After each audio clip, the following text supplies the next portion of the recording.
What impact to expect in the US and abroad from Trump's tariff?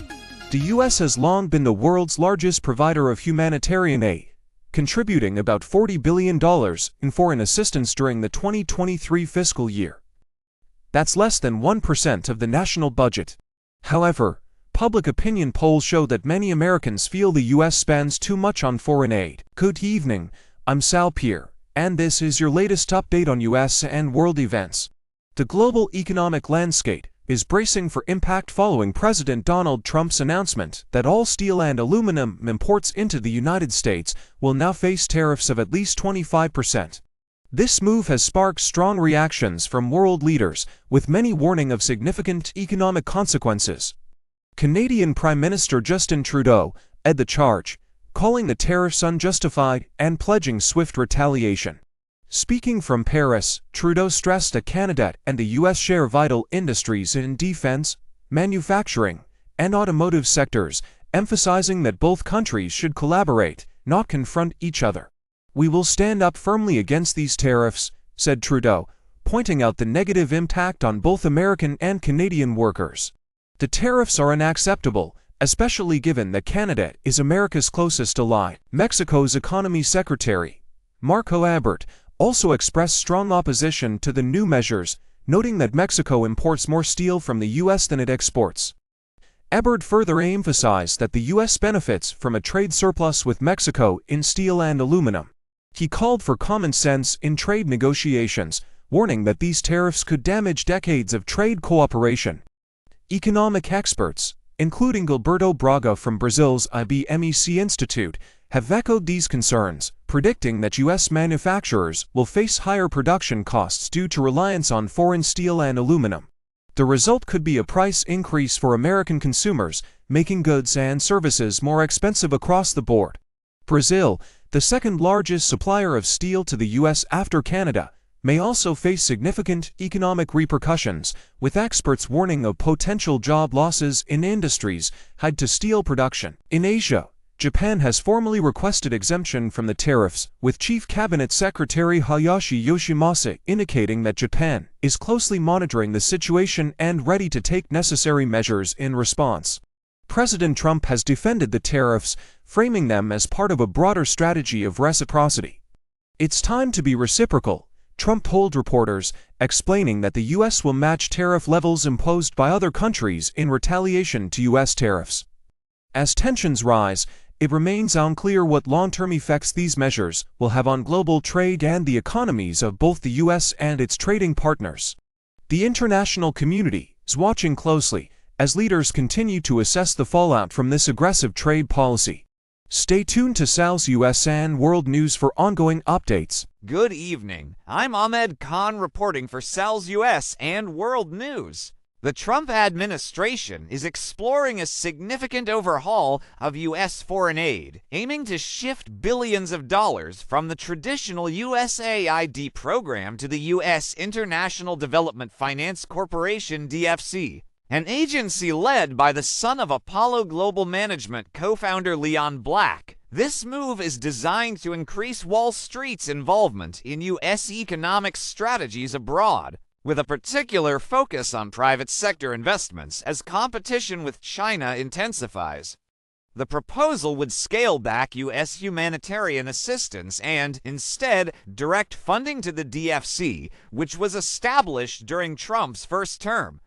The DFC uses U.S. taxpayer money to co-invest with private equity groups, hedge funds, and institutional investors on projects overseas, offering financial backing and risk management for these private ventures. This proposed shift comes as tech billionaire Elon Musk, a Trump ally, has pushed to dismantle USAID, which has traditionally been the cornerstone of U.S. foreign aid. The dismantling of USAID could redirect its resources toward projects aimed at advancing U.S. economic influence, particularly in strategic regions where the U.S. competes with China for influence. Ben Black, who was recently nominated by President Trump to head the DFC, has advocated for this approach. In a blog post he co-authored with conservative investor Joe Lonsdale, Black argued that much of the current foreign aid budget is wasteful and that a more strategic, investment-driven model is needed. Instead of giving away aid, we should be focusing on financing projects that support U.S. interests while bringing returns on investment, Black and Lonsdale wrote. The two have also suggested that Greenland, a region Trump has expressed interest in acquiring, could benefit from such investments, boosting U.S. control over critical resources. While the proposal is still in the discussion phase, the shift has drawn mixed reactions. Some conservative figures, including Secretary of State Marco Rubio, support the plan to reduce USAID's funding and give the DFC more resources. However, critics argue that the move would undermine humanitarian efforts and be detrimental to global diplomacy. The DFC has already established a robust portfolio of more than $50 billion, and Trump's advisors are pushing to expand its role, focusing on projects tied to critical minerals and other resources essential for U.S. strategic interests. However, to fully implement these changes, the administration must secure congressional reauthorization for the DFC, which is set to expire at the end of this year. While some Republican lawmakers are open to the idea, Democratic lawmakers have pushed back, calling the proposals illegal and claiming that they would undermine U.S. foreign relations. As these discussions continue, the future of U.S. foreign aid appears poised for a dramatic shift, moving away from traditional humanitarian efforts in favor of strategic investments designed to enhance U.S. economic and geopolitical influence.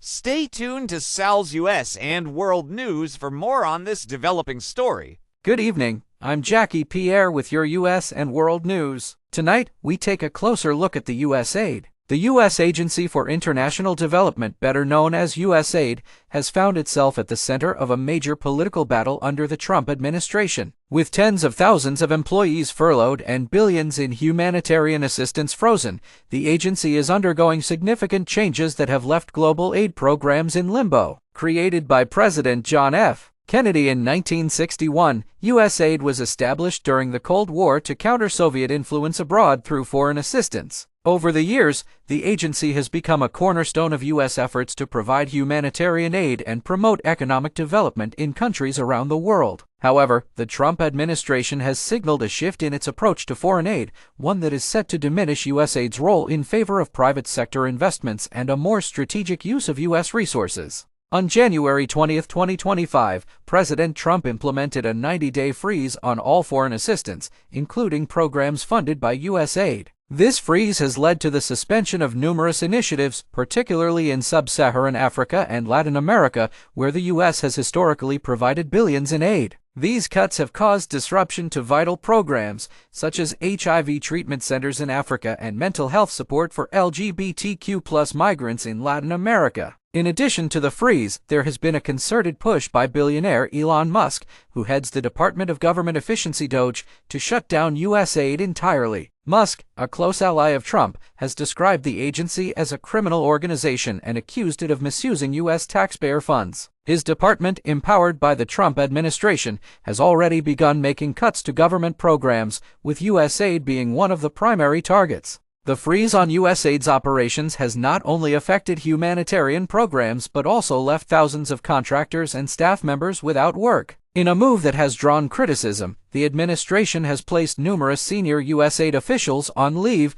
and the agency's offices in Washington, D.C., have been closed, with employees advised to work remotely. Critics argue that this shift in U.S. foreign aid priorities could have far-reaching consequences. Senator Marco Rubio, who supports the administration's review of foreign assistance, has emphasized that the goal is to ensure aid contributes to America's safety, strength, and prosperity. However, detractors, particularly Democrats, argue that dismantling USAID would undermine U.S. global leadership and humanitarian commitments. The U.S. has long been the world's largest provider of humanitarian aid, contributing about $40 billion in foreign assistance during the 2023 fiscal year, or less than 1% of the national budget. However, public opinion polls show that many Americans feel the U.S. spends too much on foreign aid. A March 2023 AP NORC poll revealed that nearly 60% of U.S. adults believe the government spends too much on aid to other countries, despite the relatively small share of the federal budget allocated to it. While President Trump's administration is pushing for a dramatic overhaul,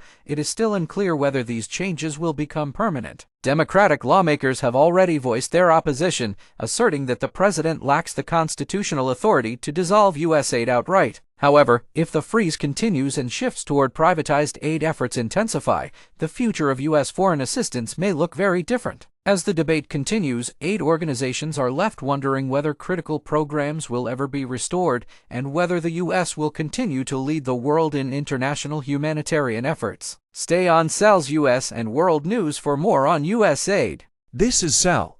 Thank you for watching. We promise to bring headlines and detailed reports mostly as the events are happening. Please subscribe to the channel, like and share our videos. We appreciate your support so much.